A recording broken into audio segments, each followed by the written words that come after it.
ইমাম আজম আবু হানিফার ইমাম, ইমাম হাসান, ইমাম হুসাইন, ইমাম শাফিঈর ইমাম, ইমাম হাসান, ইমাম হুসাইন।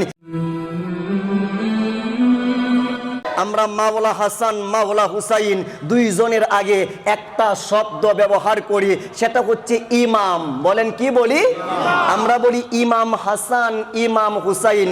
এখন বোঝার অর্থ হচ্ছে ইমাম হাসান ইমাম হুসাইন মানেটা কি? এরা কি মসজিদের 5 ওয়াক্ত নামাজের ইমাম? কথা বলেন, 5 ওয়াক্ত নামাজের ইমাম না, তারা হচ্ছে সকল ইমামদের ইমাম।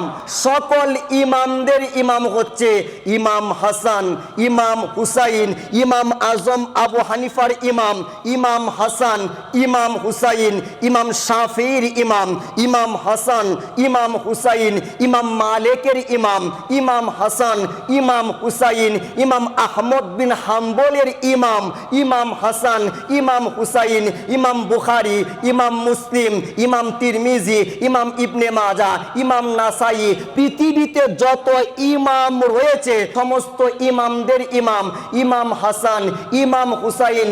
শুধু তাই নয়, ইমামে আজম আবু হানিফা বলেছেন, আমার মতো ইমাম ধ্বংস হয়ে যাইতাম যদি সেই ইমামের বংশধরকে না পাইতাম, 2 বছর গোলামি না করতাম, গোলামের মতো চেহারার দিকে তাকায় না থাকতাম, তাহলে আমি ইমাম আজম আবু হানিফা নিজেও ধ্বংস হয়ে যাইতাম। তো ইমাম হাসান ইমাম হুসাইন 5 ওয়াক্ত নামাজের মসজিদের ইমাম না, তারা হচ্ছে সকল ইমামদের ইমাম।